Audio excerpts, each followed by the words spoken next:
Hoje, em especial, eu venho meditando uma série de coisas que eu tenho chamado dos diálogos da graça. E hoje eu quero conversar com vocês no livro de João, no capítulo 1, a partir do verso 43, naquele encontro que Jesus tem com Filipe. E aquele momento que reflete muito sobre o que nós estamos trabalhando durante todo um ano. Existe pelo menos 2 ou 3 momentos na vida em que as pessoas têm um encontro com Jesus. Há pessoas que têm um encontro com Jesus que ela passa num lugar, numa frente, ouve no seu coração e que ela não consegue nem lembra como e nem consegue às vezes explicar, e quando ela percebe, ela está caminhando. Existem outras pessoas que chegam pelas dores. Em algum momento da vida, ela passa por algum tipo de aflição e também, lógico, que muitas das vezes alguém os conduz até a presença de Jesus Cristo, que faz parte da igreja. E tem outros que são convidados. Simplesmente eles são convidados. E nem é pelo toque do Espírito Santo que ele não consegue explicar, e nem é por uma dor, é na verdade por um trabalhar, é pela chegada, é pelo encontro com Jesus Cristo. Esse texto ele é fantástico, que ele nos convida a pensar sobre isso, sobre o quanto somos responsáveis em trazer alguém à presença de Jesus Cristo. E ele também desfaz alguns dos nossos temores, porque quase sempre ficamos preocupados como convidar, o que vai pensar, o que vai acontecer. E nós aprendemos com esse texto que a questão é introduzir. O que vai acontecer e como vai agir o Senhor, essa é uma responsabilidade de Deus. Por quê? Todas as pessoas que chegam a Jesus, com certeza, carregam tradições, conceitos. Todas as pessoas que são introduzidos à presença de Jesus através da igreja, já vêm carregados dos seus preconceitos. Até porque sempre se ouviu muita coisa, quase sempre ela ouve muitas coisas e os preconceitos vêm. E esse texto é um texto clássico do preconceito.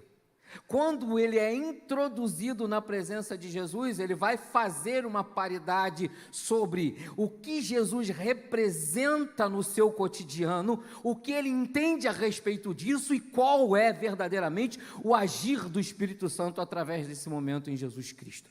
Então é sobre isso que eu preciso conversar com vocês hoje, porque também não cabe nós termos algo como estamos trabalhando durante todo o ano, uma temática sobre evangelização, se eu não carregar essa responsabilidade, se eu não entender o quanto sou responsável em introduzir pessoas a Cristo. De que forma? Com esse convite básico que, assim como nós encontramos com Jesus, precisamos referenciar o mesmo Jesus a pessoas. Então, com isso, abra sua Bíblia, vamos ao texto de João, capítulo 1, a partir do verso 43, e nós vamos juntos pensar esse momento para a construção de nossa jornada espiritual.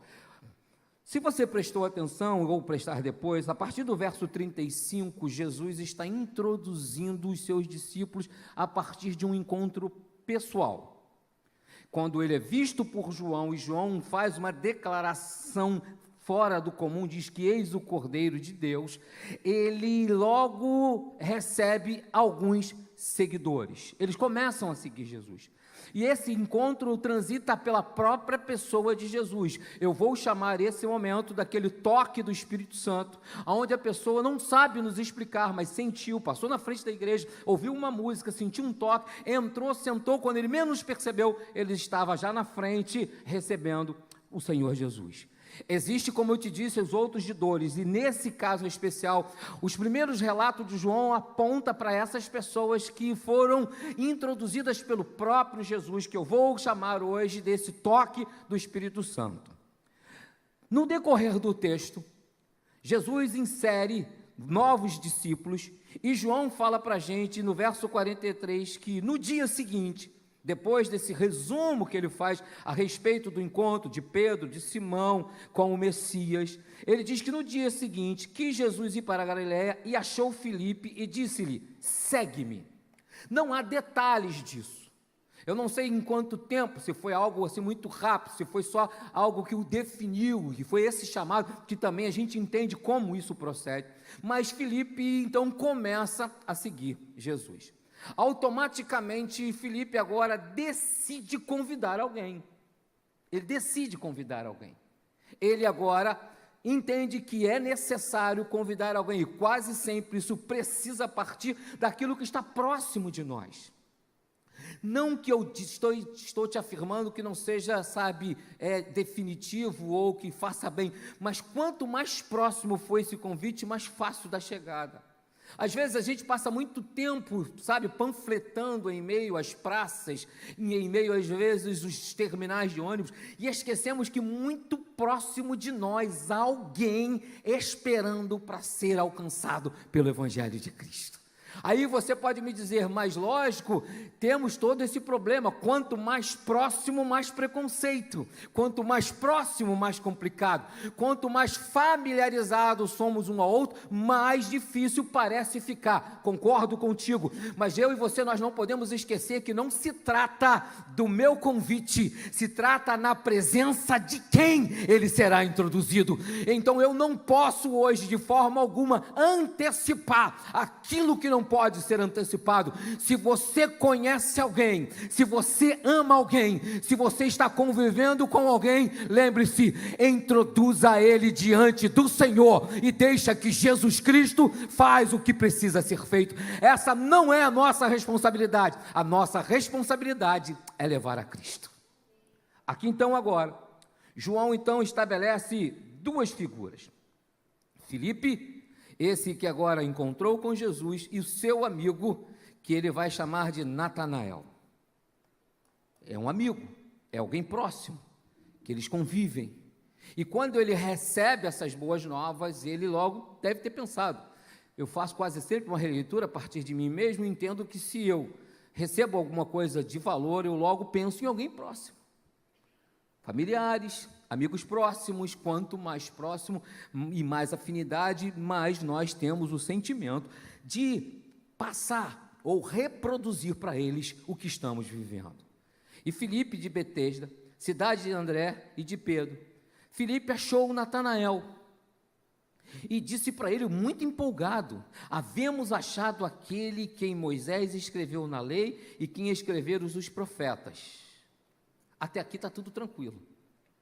Até porque, para qualquer hebreu ou já judeu, porque o judaísmo já estava implantado desse tempo, falar de um Messias era uma esperança que era comum a todos. Desde do cativeiro babilônico, com o fim da dinastia judaíta, que nasce toda a esperança messiânica. Se você faz consulta, principalmente as literaturas que nós chamamos de interbíblica, que aconteceram naquele período, quase todas elas estão voltadas a essa esperança, oração, esperança de Deus levantar um suposto Messias de que ele esperava. Então, quando ele chega e fala que ele achou aqueles que a lei de Moisés, o Moisés explicou, que os salmos falaram e que os profetas antecederam, até então está bom. Está tranquilo, porque quase sempre isso se remete a um conceito religião. Então, se remete a um conceito religião. Sendo que, quando ele diz de onde vem, aí começa o problema. Até então, eu acredito que ele estava tranquilo. Ele afirmou que encontrou aquele que Moisés havia falado e que os profetas haviam descrito e que ele era o Messias. Sendo que, na sequência, ele diz que é Jesus de Nazaré, filho de José. É nesse momento em que, quando nós, às vezes, convidamos alguém para estar próximo de nós no que transita o Evangelho, é quando você diz que é uma igreja, que é uma instituição que carrega essa palavra protestante, evangélico, ou qualquer uma dessas classificações, é que quase sempre a pessoa retrai. porque com isso também vem o preconceito. Até porque ele tinha uma religião. Não posso aqui caracterizar como uma mudança, que não é essa a configuração, mas só para que a gente possa elucidar e nos colocar no ambiente, ele acreditava no Messias a partir de algo especial. Não alguém que viesse de outro lugar a não ser de Belém, porque era uma característica da profecia, alguém que viesse de uma dinastia saudável e não a de José, alguém que possuísse no seu histórico familiar uma série de eventos como foi as grandes lutas e os grandes levantes que já havia antecedido no processo da história. Esse Jesus que, quando ele diz que é de Nazaré, fica de forma pejorativa somente num conceito da religião. Por isso, tanta dificuldade que às vezes nós temos quando nós convidamos alguém para vir a uma igreja, porque na cabeça dele, ele remete o Cristo da salvação para o Cristo da religião. Mas eu não posso desistir, você não pode desistir, isso é natural e faz parte do processo, mas você precisa lembrar que quem vai fazer a obra enquanto ele chegar é o poder do próprio Senhor Jesus, estabelecido pela palavra e orientado pelo Espírito Santo, que vai regulamentar os louvores, as ministrações e toda a necessidade que está portando aquele coração. Ele tinha sentimentos. O próprio texto vai nos afirmar que ele era alguém que não sabemos explicar, mas ele era carregado de algumas dores existenciais. Por que você fala isso, Tony? Porque são as dores que mais afetam a alma humana desde sempre. As enfermidades clínico-patológicas nunca foram tão mortais e nocivas quanto as existenciais. Porque às vezes quando a pessoa chega numa clínica patológica, é porque a existencial já vem destruindo ele há anos. Ali é só uma consequência. E quando ele diz que vem de Nazaré, a afirmação dele é aquela afirmação que como se fosse um balde de água, né? Ele disse, pode vir alguma coisa boa de Nazaré? Nazaré era aquela vila de familiares, pouquíssimas pessoas. Se você faz uma pesquisa, né, na história, ninguém importante saiu de Nazaré, nenhum rabino, nenhum guerreiro, ninguém. Na verdade, não era nem para José estar ali. Não era. Era para ele estar lá onde foi a maior parte da sua linhagem. Ele não era para estar ali. Ele estava no lugar fora. E quando ele lembra o seguinte: se de Nazaré não pode vir ou nunca veio nada, como vai chegar o Messias? Mas esse é um estado de alma. Esse momento em que ele faz esse contraponto entre Nazaré e o que pode vir de lá, esse é o contraponto da alma. Quem está carregado de dores, ele só consegue enxergar algo que é muito comum. Por exemplo, vamos falar nos nossos conceitos: se tiver numa mídia, se for famoso, se for um medalhão, se você convida ele para ouvir, ou convida ele porque vai ter um cantor medalhão, ou vai ter talvez um pregador medalhão, como ele está condicionado a uma mídia hoje que já pulverizou isso, não há hoje mais, né, essa distinção entre um cantor gospel e um cantor secular, não existe alguém que é só um coach ou é um pregador, eles estão espalhados todo dia, alguém recebe algum corte deles. Então, se parece grande, famoso e poderoso, o preconceito parece que não existe. Mas se você chamar o Alisson ou o Tony, babou, ninguém vai vir. Vamos lá ouvir o Alisson cantar? Que não vai vir. Quem está pregando é o Tony. Quem é Tony? É isso. Quando ele diz, pode vir alguma coisa boa de Nazaré, é porque Nazaré não configura solução alguma. Nazaré não representa status. Nazaré não representa poderio. Nazaré não representa alguém qualificado carregado para poder distinguir, personificar o messianato, o Messias, o poder a qual eles esperavam, até porque não é uma questão de milagre, nem cura, nem libertação, era uma autoridade dotada de um poder de Meller, de rei, alguém que pudesse reunir todo mundo e dizer: nós vamos acabar com essa farra romana, a partir de agora vamos levantar um grande exército e os dias de Roma na Palestina estão contados. 400 pessoas de Nazaré, meu Deus, uma vila sem ninguém importante, que tem lá é só artesão, né, que a gente chama de carpinteiro, mas, né, quando você olha, eles trabalhavam só com coisas, madeiras, efeitos, eles eram simplesmente um dos mais simples povoados dos dias de Jesus. Só que no anonimato da vida, ele nasceu em Belém. E a configuração para chegar era de Nazaré. Aí você me pergunta: mas por que tal coisa? Sabe por quê? Porque Jesus precisa ser isso. Jesus não pode ser inserido na vida de ninguém por ser de uma linhagem. Ele é inserido na vida porque ele é Salvador.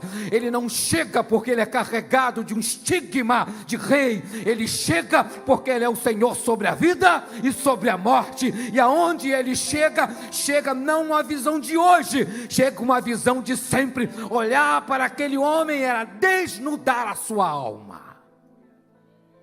Se nós fôssemos olhar a configuração do Cristo da nossa atualidade sobre estas perspectivas, ninguém estaria aqui.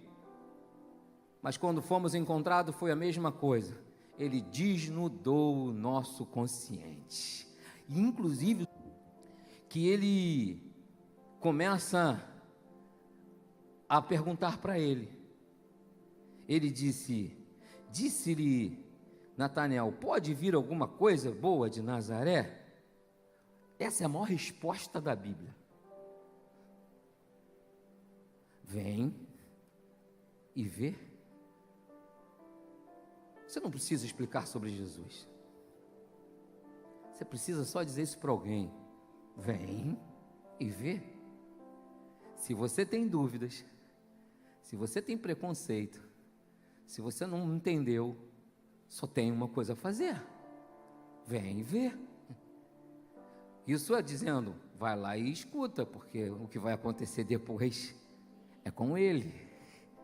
A função dos Filipes é trazer, a função de Cristo é transformar. O momento dos Filipes é dizer: eu conheci alguém que cumpre a promessa do Pai.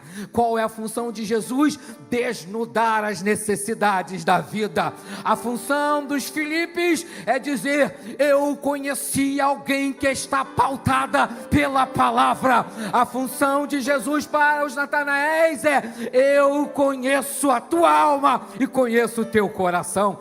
Essa é a nossa responsabilidade. Então, hoje Jesus te convida para repensar. Se você está preocupado ou nunca experimentou com medo de tudo isso, Ele te trouxe aqui hoje para que você volte para casa entusiasmado, dizendo: eu vou me tornar o Filipe do meu bairro, da minha família, da minha casa, dos meus amigos, e introduzirei aquele que parece mais difícil, a presença de Jesus Cristo. Aleluia.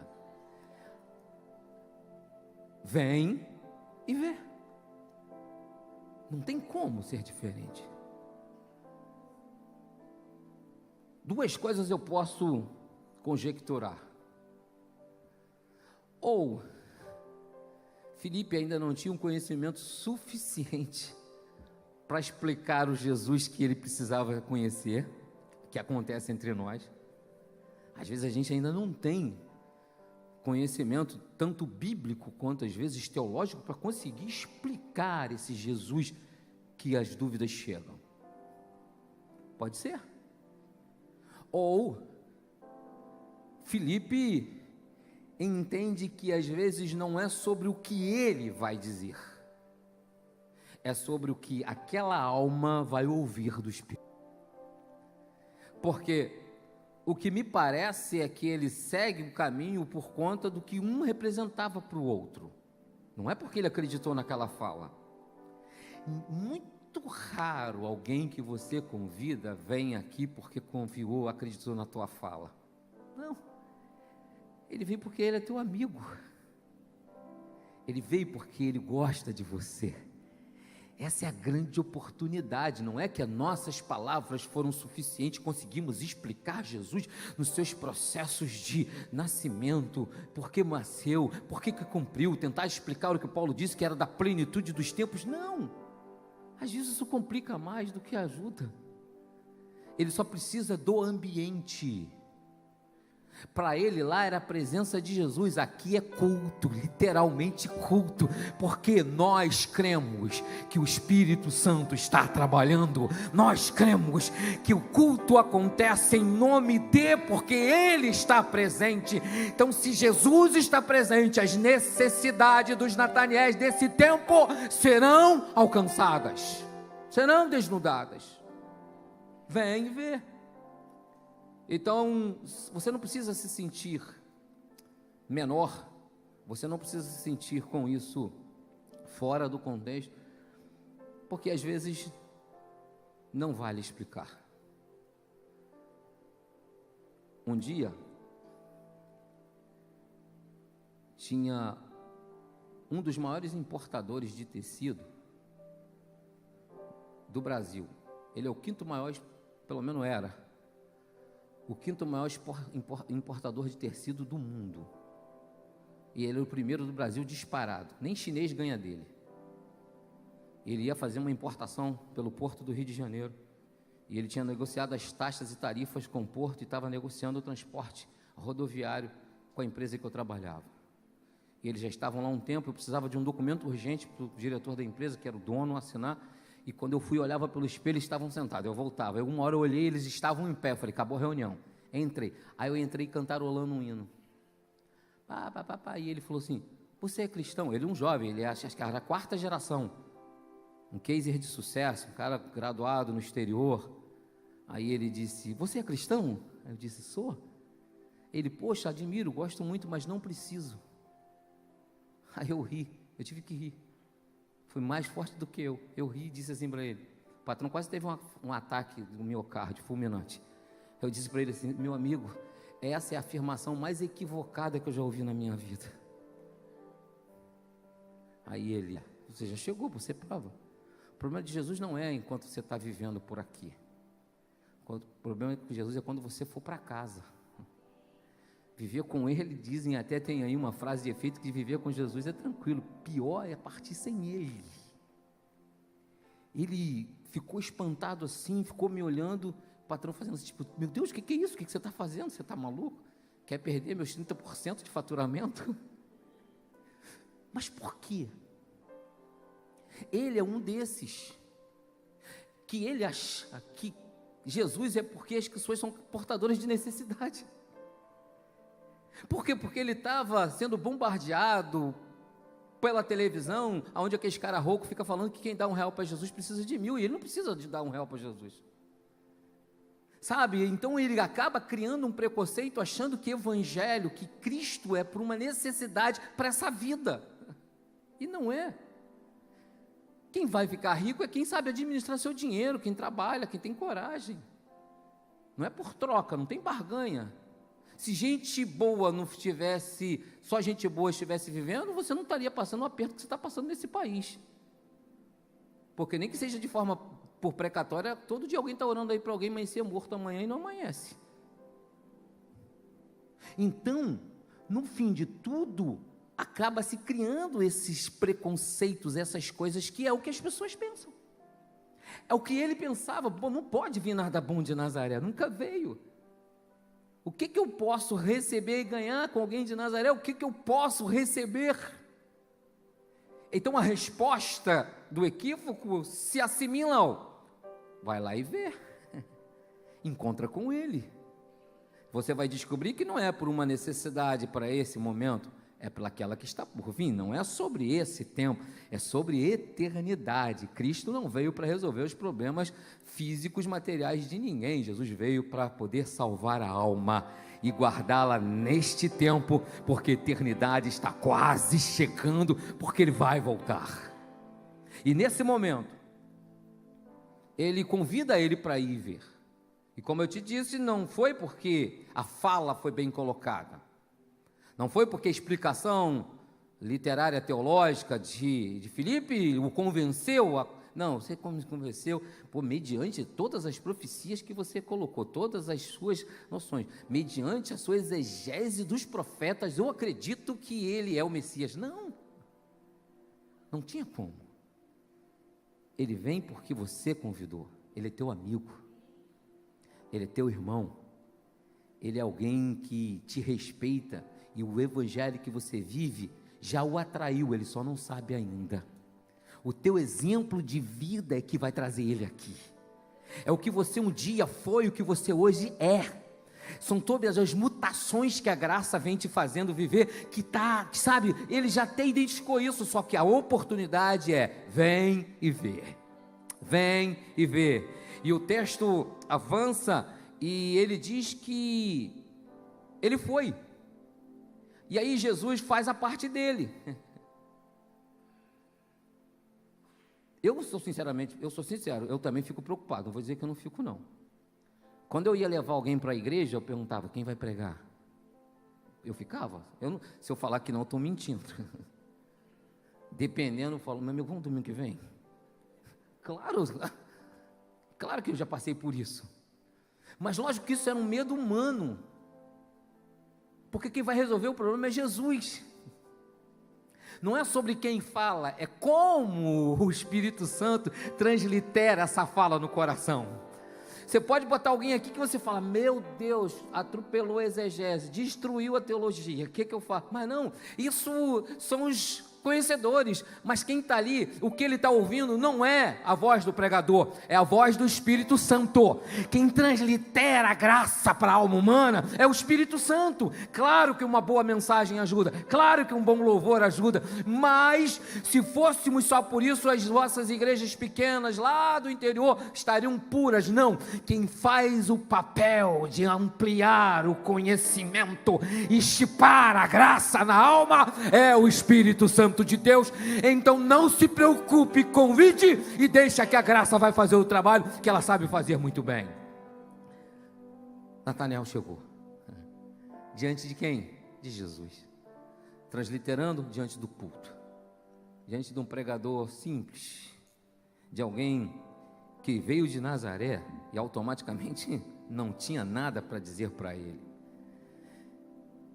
Aí ele disse, Jesus viu Natanael vir ter com ele e disse-lhe, eis aqui um verdadeiro israelita, de quem não há dolo, não há culpa, não há maldade. Ele era um homem simples, e ele devia ter muitas preocupações na vida, inclusive essa de, até quando o Messias vai deixar de estar conosco? Ele carregava isso, é o que está, as pessoas são boas, gente.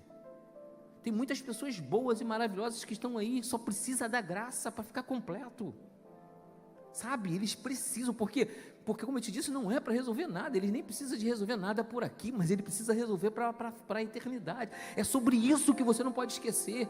Jesus não é uma condição para essa vida, Jesus é efetivação para a nossa vida eterna. Não esquece disso, não oferece um Jesus fora do padrão que ele é. Claro que eu posso orar por alguém para ele curar, claro, ele cura, eu sei que ele cura. Claro que eu posso levar alguém porque está sofrendo de uma tirania demoníaca, claro que ele liberta. Eu posso trazer alguém que está sofrendo de uma escravidão, seja ela emocional, ou seja ela por condição química, claro que eu conheço que Jesus liberta, claro. Mas antes de tudo isso, ele vai restaurar essa alma.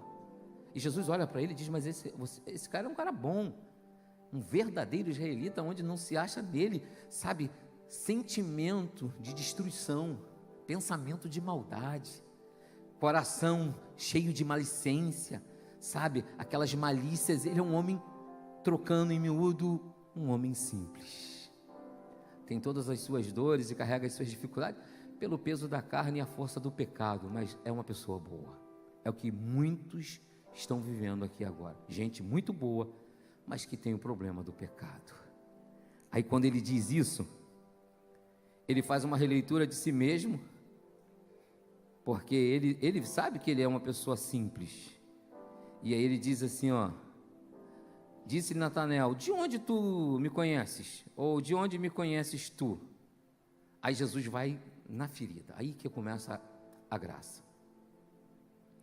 É nesse momento que a graça é perfeita. Supostamente, se fosse eu ia tentar um discurso extremamente amplo, para tentar ir resumindo na minha releitura da face dele, na postura dele, para eu tentar identificar por onde eu ia.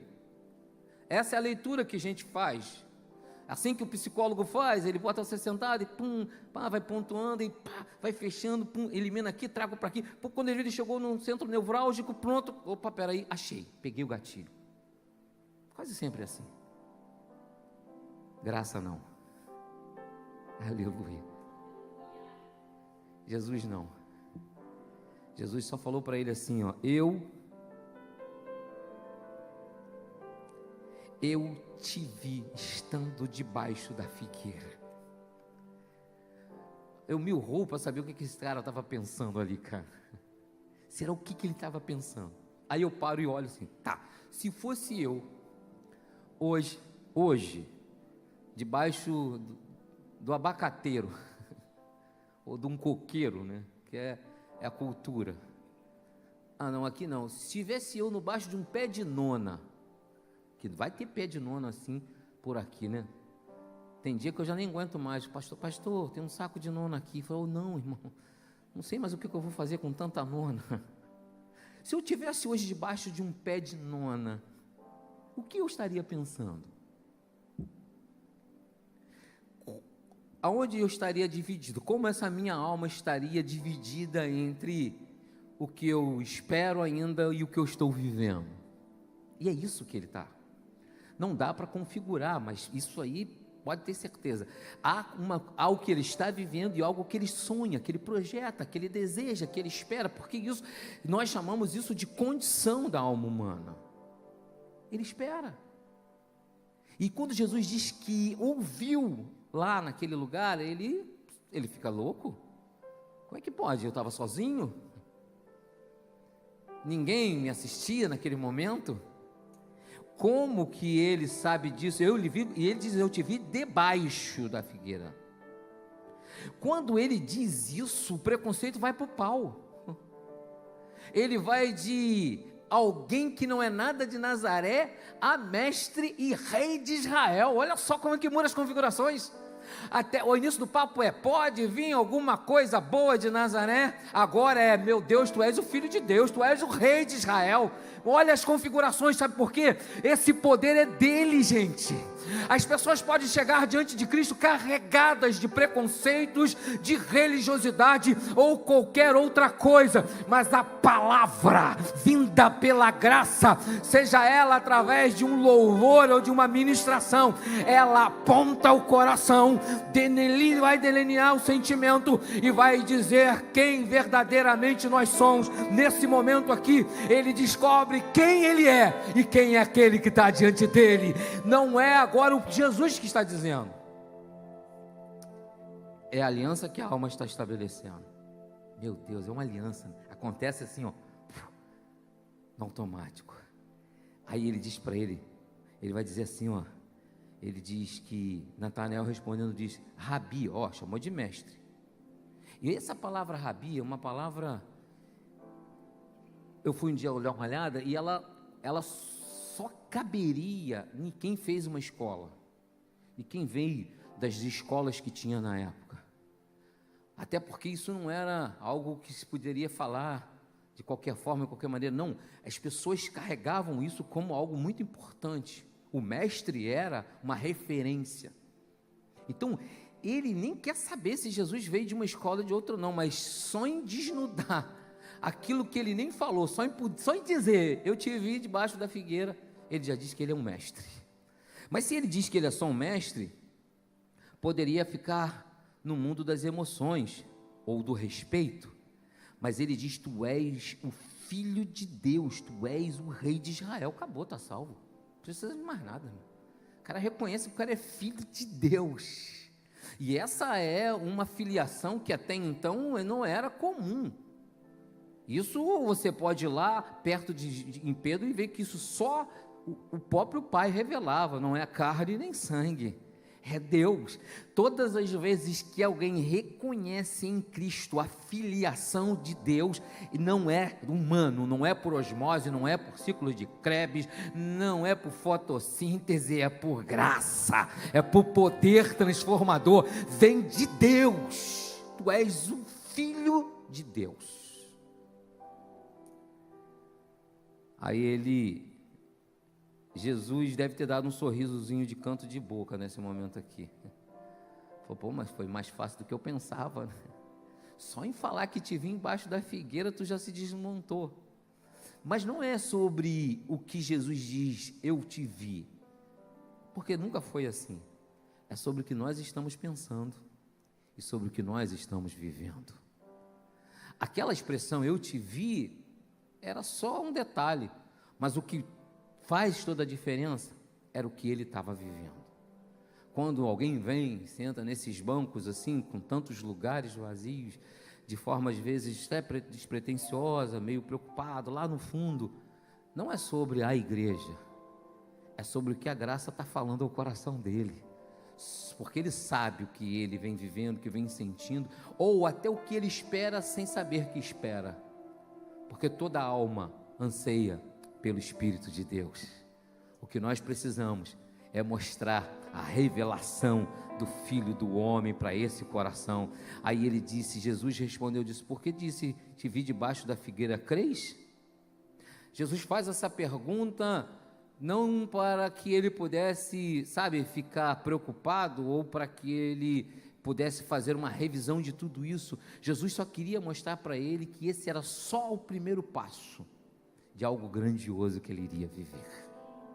Esse é só o primeiro encontro. Lembre-se, estar aqui com alguém diante da graça de Deus é só o primeiro passo. Deus tem muito mais para fazer pelaquela vida. Deus vai trazer muito mais pelaquela vida. E o próprio Jesus vai dizer para ele o seguinte: coisas maiores do que estas verás. Na verdade vos digo que daqui em diante vereis o céu aberto e os anjos de Deus subirem e descerem sobre o Filho do Homem. Ele viu um anjinho subindo diante da cabeça de Jesus? Possivelmente não. Essa figura de linguagem que Jesus usa é para dizer para ele: quando os milagres acontecerem, aqueles sobrenaturais, você vai estar lá para ver. Você vai lá, quando Lázaro sair do túmulo, você vai ver. Quando eu multiplicar pães, você vai ver. Quando eu ressuscitar o filho da viúva de Naim, você vai ver. Quando a menina for ressurreta, você vai ver. Todos os grandes eventos sobrenaturais que aconteceu ao longo do percurso do ministério de Jesus, você verá. Isso se refere a um céu que se abre toda vez que um milagre acontece. Toda vez que a manifestação do milagre de Deus através de salvação, ou sim libertação ou cura, não importa, no evento aonde o nome de Jesus está agora imperando como uma verdade absoluta, os céus estão abertos, e é isso que ele vive. Eu te disse tudo isso só para que você volte para casa hoje pensando o seguinte: claro que você vai ter dificuldades em convidar alguém, claro que corre um risco de pode vir alguma coisa boa da igreja. Esse é um risco. A resposta é só essa: não precisa explicar nada, vem e vê, porque o dia que chegar vai ser alcançado. Creio nisso, como creio no Evangelho que alcançou a minha alma.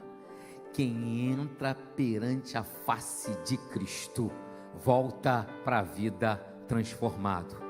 E a essência não é só esse mero encontro daquele dia, é a vida por completo, será o abrir dos céus e a glória de Deus repousando sobre a alma humana. Isso finaliza e vai então agora concluir a fala de Jesus.